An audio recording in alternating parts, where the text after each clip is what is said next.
So much media, so little time. Who keeps track of it all? That would be me. This is Bob Andelman, and this is a Mr. Media Interview. In 2005, Will Eisner, A Spirited Life, my biography of the late American comic book master, Will Eisner, was published by Dark Horse M Press. This spring, the audiobook version of the book will finally be released via audible.com and iTunes. In celebration of Will Eisner Week, that's March 3rd to March 7th, 2009, and the release of the much-anticipated film adaptation of Watchmen on March 6, 2009, Tampa Digital Studios agreed to release an exclusive audio excerpt of the world's only Eisner biography, that's mine, for broadcast on the blogtalkradio.com network. Chapter 20, from which this excerpt comes, deals with Watchmen creators Alan Moore and Dave Gibbons, reminiscing about creating the first issue of Will Eisner's The Spirit, The New Adventures in 1997. It was their first collaboration in a decade since the publication of the original Watchmen back in 1986. Your narrator for the Will Eisner A Spirited Life audiobook is me, Bob Andelman. The audiobook is produced by Michael Piotrowski and engineered by Joshua Agnew for Tampa Digital Studios. I hope you'll enjoy this excerpt and consider purchasing it from audible.com or iTunes when the entire project is released in spring 2009. And if you can't wait, you can, of course, order the print edition from Amazon.com or great bookstores everywhere. So now, without further ado, please listen to and enjoy Chapter 20 of Will Eisner, A Spirited Life. The choice of a writer-artist team for the first issue of Will Eisner's The Spirit, The New Adventures, was both inspired and completely unlikely. Alan Moore and artist Dave Gibbons were on top of the world following publication of Watchmen in 1986, one of the most heralded comic book stories in the medium's history. So it was somewhat of a surprise when Moore and Gibbons announced that their next collaboration would be the first issue of Will Eisner's The Spirit, The New Adventures. It was very nice to be working with Dave again, Moore said. I'm sure it was significant for anybody who enjoyed Watchmen. It must have been a lot of fun seeing me and Dave do something again.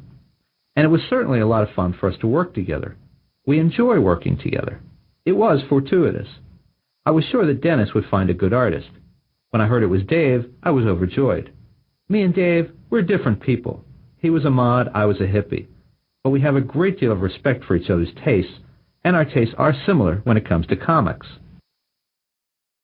We both know what it is, the intangible things, that we like about this or that, and when it came to the Spirit, we both had a good idea of what it was that really made the Spirit tick for us, so we could make sure that we kind of infused the strip with that.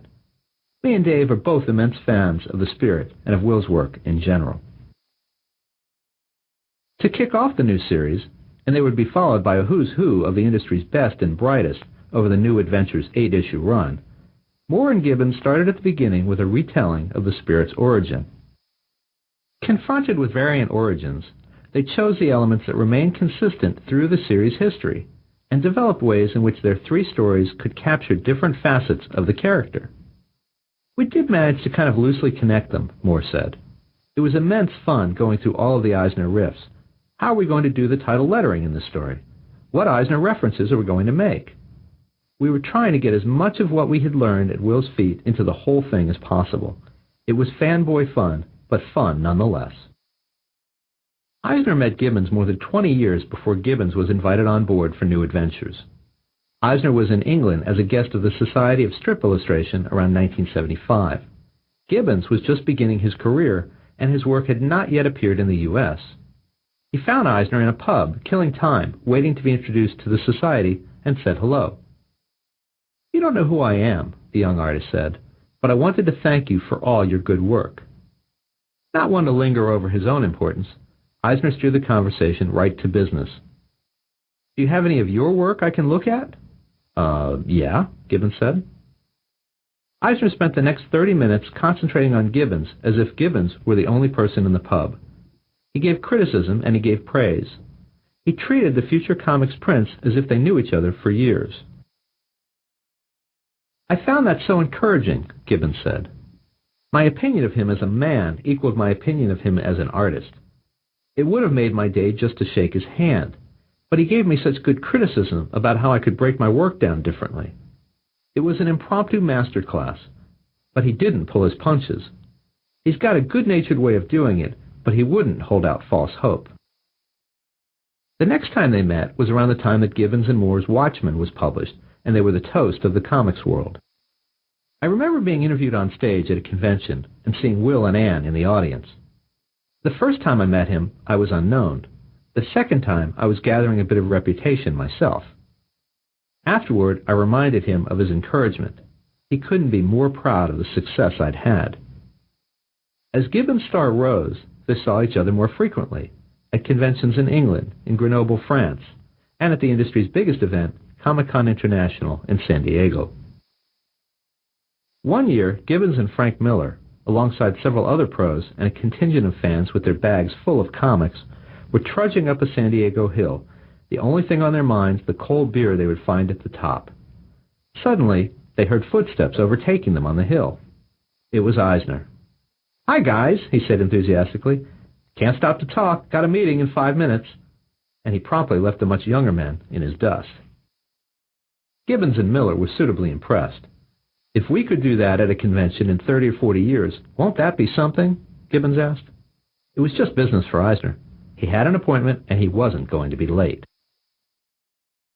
The New Adventures job was presented to Gibbons after Moore agreed to it.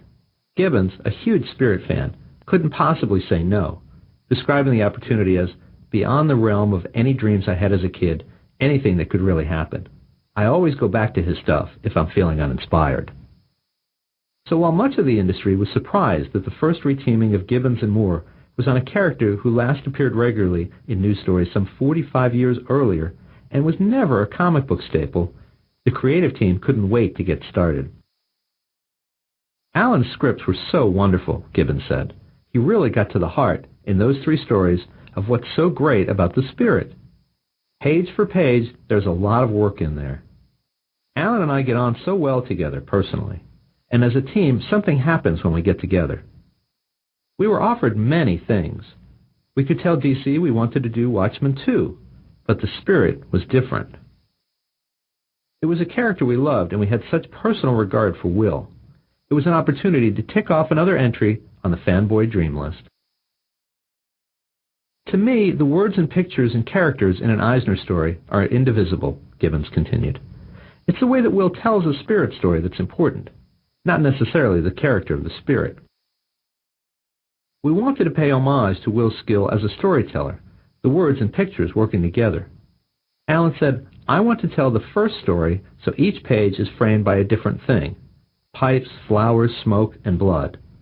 The opening picture of the first story was a picture of a breakfast, and we worked the word Spirit into it with salt and pepper. In the second story, we kept coming back to the guy on the park bench, and in the third, the device was a notebook. The flavor was Alan, the mad genius in the first, the man in the street in the second, and the quasi-science fiction in the third. We wanted to do the kind of stories that fascinated us the most that Will himself would do. Moore never spoke with Eisner while he worked on the New Adventures, but Gibbons did. In fact, Eisner asked the artist to convey a greeting on his behalf to his partner. At the San Diego Comic-Con that followed Gibbons and Moore getting the New Adventures assignment, but before work actually began, Gibbons and Eisner met over morning coffee. "I'm really pleased you and Alan are doing this," Eisner said. "Just one caution, and please pass this on to Alan. Please don't make the Spirit a drug addict." Gibbons couldn't help himself. He laughed. "I promise," he said. "I probably didn't need telling that," Moore said. "I know that I've done some grim things with characters. Actually, I'm childishly respectful of the characters that I grew up reading. My Superman stories were kind of homage to former Superman editor Mort Weisinger. The Batman story, The Killing Joke, I didn't really like that anyway, apart from Brian Boland's beautiful artwork. I thought that was too nasty, and we should never have done it. But other than that, I think I've taken other people's characters and tried to treat them with as much love and respect as possible. The thought of showing Denny Colt whacking up heroin never crossed my mind." Moore wrote a second story for the third issue of the New Adventures. Titled, "Last Night I Dreamed of Dr. Cobra," it was typical Moore. rule-breaking, authority-challenging, and pitch-perfect. It was a posthumous story about the spirit, Kitchen recalled. I said, uh-oh, the spirit is not supposed to die. We sent it to Will, knowing it violated one of his cardinal rules. But he loved it. It was what you'd expect Alan to do, something very creative, a completely different take than his first story. When Will liked it, I thought we could probably violate all those rules if it's done right. Dennis Kitchen asked Neil Gaiman to write a story for the New Adventures, but Gaiman said no. A short time later, Gaiman and Eisner were both guests at a comic book convention in Spain. Neil, Eisner said, I want you to write a spirit story. And again, Gaiman declined. I am not going to write a spirit story, he demurred, because the best thing I will ever come up with is a second-rate spirit story. But Eisner wouldn't give up that easily. He invited Gaiman for a long walk along the beach. Mile after mile, Eisner listened carefully to all of Gaiman's reasons why he wouldn't write a spirit story. When they finally stopped walking, and Gaiman stopped talking, they stepped into a cafe, and Eisner gently explained why he wanted Gaiman to write a story. Because, he said, I would really like to read it. Gaiman knew when he was beaten. Okay, he said. I hope that the story I did for the New Adventures, The Return of Mink Stole, was Eisnerish on 2 levels, Gaiman said. Level 1 is the idea that somewhere in the background there is a spirit story going on that keeps intersecting with our story, with all the classic spirit motifs, including him being tied up. So there's that, and that wonderful final page. And one of the things I loved about a good spirit story is that you would meet somebody on page 1 and care about them by page 2. Eisner, now 80, penciled most of the covers for the New Adventures, which were then inked by other artists. It was a way for him to collaborate with the new kids on the block. Some of the artists who worked with him reportedly photocopied his pencils and inked over the copies so they could keep the Will Eisner pencil originals. What killed the New Adventures was not the project or its craftsmanship, but the implosion of its publisher, Kitchen Sink Press. Little that the company published by that time was a raging success. Moore regrets that he and Gibbons couldn't take the New Adventures through its entire run, perhaps keeping the enterprise afloat, but demand for their services was such that they couldn't possibly give the Spirit their full attention.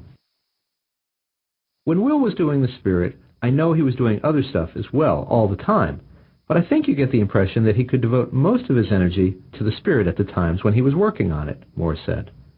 You wouldn't want a half-hearted Spirit story. That would be letting down Will. It would be letting down the character. But I think that if me and Dave could have kept on with it and had the time to devote all of our energy to it, yeah, we could have maybe carried it along. But if he could only take responsibility for one Spirit issue in a lifetime, Moore said he's pretty proud of the one he and Gibbons did. I was always, personally, really happy to have done one, to my mind, near perfect for that one issue, he said. If I had carried on doing that, well, I am not Will Eisner. It would have only been a pale imitation at best. Maybe that was the sort of thing that undid the book. Me and Dave worked really hard to do those spirit stories in exactly the way, or as close to the way, that we thought that Will would have done them, because that is the best way to do a spirit story. There is something so inextricably bonded between Will Eisner and the Spirit that, yeah, you'll get some good stories by other people doing it, and it is a great deal of fun to do, but probably it was a wrong-headed venture, and it only got a certain amount of shelf life. Fan response to the first issue of the New Adventures was strong. After the initial excitement, however, the book slipped beneath the radar. But Gibbons didn't care. The people who adored it and liked it really liked it, he said.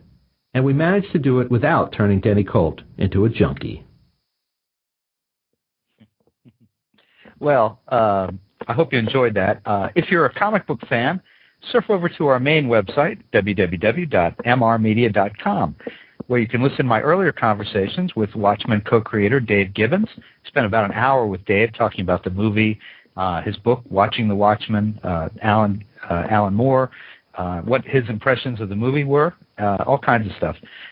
Also, there's interviews with comic artists and writers such as Gene Colan, Joe Sinnott, Drew Friedman, Danny Fingeroth, Pete Von Schally, Trina Robbins, Gary Schalliner, and many more. And please think about writing an online review of Mr. Media. casting a vote for Mr. Media, or marking Mr. Media as one of your favorites, whether you listen on Blog Talk Radio, Pointer Online, Digital Journal, Podcast Pickle, Vox, Folio, Mediafly, Podfeed.net, Blueberry, Zencast Audio. In other words, you can find Mr. Media pretty much everywhere that you can find a podcast. Subscribe to Mr. Media on iTunes, and you'll never miss a show. Just search Mr. Media Interviews from within iTunes and subscribe for free. You can also listen with a piece of string and a tin can in many locations. If you've got an idea for a guest, email me directly at bob@andelman.com. That's ANDELMAN. You can also find me on Facebook or on Twitter, www.twitter.com/Andelman. Thanks so much for joining us today. I really appreciate you sharing a piece of your day with Mr. Media.